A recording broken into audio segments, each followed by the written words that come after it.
Som, você me ouve e agora você me vê. E aí, pessoa, tudo bem contigo? Riz por aqui pra gente resolver juntos uma questão do Enem PPL de 2024. Quer tentar mais uma vez? Então pausa o vídeo agora, que eu vou resolver com você. Em 3, 2, 1. Vem! Questão de Enem, a gente começa de trás para frente. Quantas vezes o raio do balão deve aumentar para captar os dados meteorológicos desejados? Então a gente vai ter que descobrir quantas vezes o raio do balão vai ter que crescer para que algo seja possível. Vamos voltar para o enunciado? Vem cá. Uma equipe de pesquisadores interessados em estudar a concentração de ozônio em uma região da atmosfera planeja enviar um balão para captar dados meteorológicos a 20 mil metros de altitude, ou seja, a 20 quilômetros de altitude. Para recuperar os dados captados pelo dispositivo de medida, o balão precisa estourar quando atingir a altitude desejada e retornar ao solo, o que ocorrerá quando seu volume atingir o valor limite a partir do qual não há mais expansão. Então a ideia é que esse balão ele vai subindo, conforme ele vai subindo, ele vai crescendo, chega uma hora que o volume dele não aumenta mais. E é nesse momento que ele explode para que ele possa cair e trazer o dispositivo com os dados. As figuras mostram a forma do balão e como a temperatura e a pressão atmosférica variam com a altitude, medida em relação ao nível do mar, altitude igual a zero. Bom, aqui a gente tem nosso balão, é um balão esférico de raio R, e é ele que vai levar o dispositivo para a obtenção dos dados. Aqui na sequência a gente tem dois gráficos. Vem, nesse gráfico, a altitude no eixo vertical em quilômetros e a temperatura na escala Kelvin, e no gráfico do lado, a altitude em quilômetros e no eixo horizontal, a pressão em quilopascal, em 10 a terceira pascal. A partir dos gráficos, a gente consegue ver como que a temperatura varia em função da altitude e como que a pressão varia em função da altitude. Ok? Fechando a leitura, para essa situação, considera-se o gás dentro do balão e os gases atmosféricos como gases ideais. Assume-se também que a pressão interna ao balão depende somente da pressão atmosférica. Então, a partir dessa história que foi contada, a gente vai ter que descobrir quantas vezes o raio do balão vai aumentar quando ele atingir a altitude de 20 mil metros, 20 quilômetros. Vem, você percebeu nesse exercício que a gente tem uma transformação gasosa? Eu tenho gás dentro do balão de um jeito. Esse balão vai subindo. Conforme ele sobe, conforme ele ganha altitude, a gente já sabe que a temperatura e a pressão vão variar. E também é esperado que o volume varie. O volume vai ter que aumentar para esse balão explodir. Então eu tinha o gás dentro do balão de um jeito, quando ele estava ali no nível do mar, e quando ele atingir a altitude de 20 quilômetros, ele vai estar de outro jeito. Nós temos aqui uma transformação gasosa. E para resolver esse tipo de exercício, a gente vai usar ela, a lei geral das transformações gasosas. Qual é essa lei? Ela relaciona um estado 1 com o estado 2 do gás. P1V1 sobre N1T1 igual a P2V2 sobre N2T2. Eu estou escrevendo aqui para você a versão premium dessa lei, tá? A versão completa, onde aparece o número de mols. É que nesse exercício, em momento algum, alguém falou de gás entrando ou saindo do balão.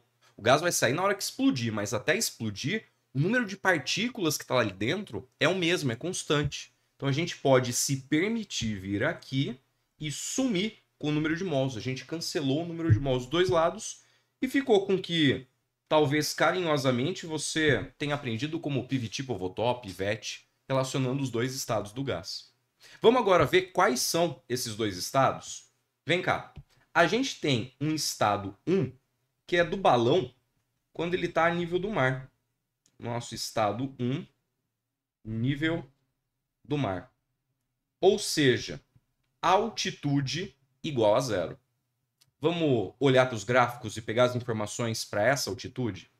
Quando a altitude é de zero, eu olho para o meu gráfico de temperatura e eu vejo que a temperatura vale 300 Kelvin.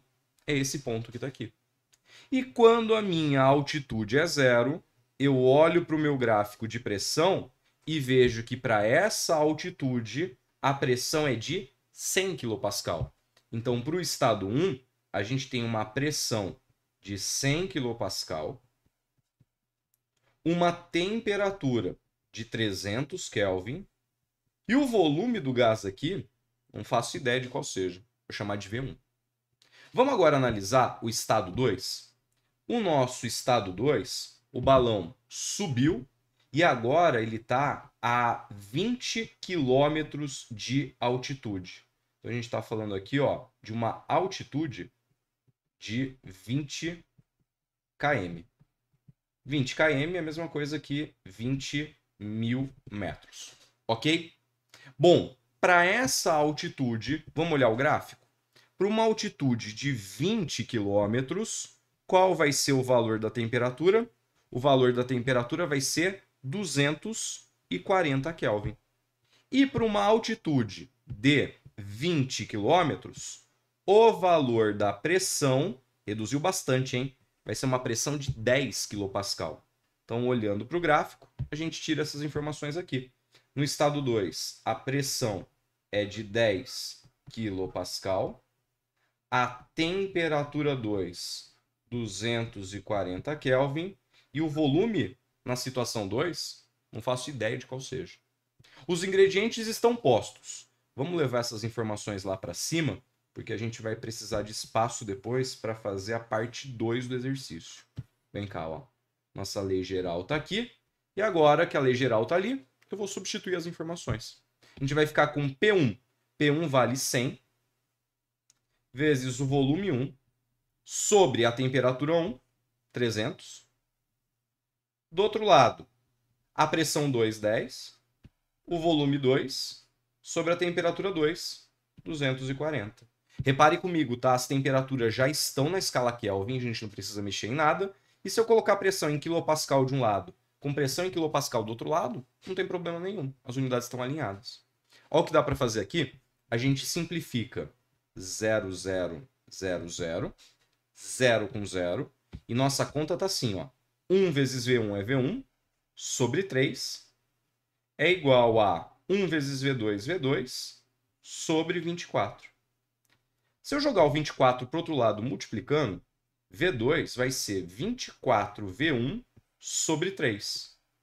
Nós acabamos de descobrir que quando esse balão explode, o volume dele é 8 vezes o volume inicial. O volume vai ser 8 vezes maior. Mas o exercício não pediu isso. O exercício pediu para a gente analisar quantas vezes o raio do balão vai ser maior.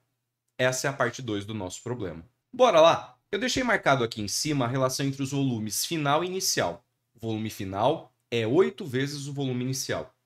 E esse balão, ele é esférico, né? A gente vai precisar de uma pitada da matemática aqui. Sabe o que a gente vai usar? Volume de esfera. Lembra lá das suas aulas de geometria? O volume da esfera tem uma fórmula. E a fórmula para calcular esse volume é essa daqui. 4/3 de π raio ao cubo. Ok? Bom, usando essa fórmula, vamos escrever a expressão que define o volume inicial do nosso balão, quando ele estava ali no nível do mar. O volume inicial vai ser V1, e ele é igual a 4/3 de π raio inicial ao cubo. Da mesma forma, a gente pode escrever a expressão para o volume final, quando o balão se encontra a 20 km de altitude. O volume final vai ser igual a 4/3 de π raio final, R2, ao cubo. Essas são as expressões. E a gente não sabe, pela lei geral, que o volume vai ficar 8 vezes maior? Então, juntando esses três personagens aqui, olha o que a gente pode escrever. V2 é igual a 8 vezes V1. 4/3 de π R2 ao cubo, V2, é igual a 8 vezes o valor de V1.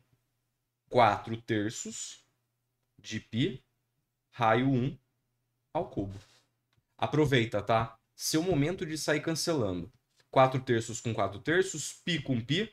Olha a expressão que sobrou pra gente. O raio final ao cubo é igual a 8 vezes o raio inicial ao cubo. 8, sem te ofender, não é a mesma coisa que 2 ao cubo? Eu posso tirar a raiz cúbica de todo mundo que está aí. E se a gente vem aqui e tira a raiz cúbica dos dois lados, vai cancelar o cubo de todo mundo, e olha o que a gente vai encontrar, que o raio final do balão é 2 vezes o raio inicial do balão. E veja se isso faz sentido matematicamente. O volume de uma esfera não é proporcional ao cubo do raio? Se o raio for multiplicado por 2, 2 ao cubo, 2 vezes 2 vezes 2 dá 8. Quando eu dobro o raio de uma esfera, o volume da esfera fica 8 vezes maior. Justamente o que a gente precisava. Então, para atingirmos um volume 8 vezes maior, o raio tem que ser multiplicado por 2. Tem que ficar 2 vezes maior. A nossa alternativa correta é a letra D. Aproveita para deixar sua curtida, se inscrever no canal e ativar as notificações. Assim, você fica sabendo quando um novo vídeo for postado. Agora é contigo. Bons estudos e até a próxima. Beijo, pessoa!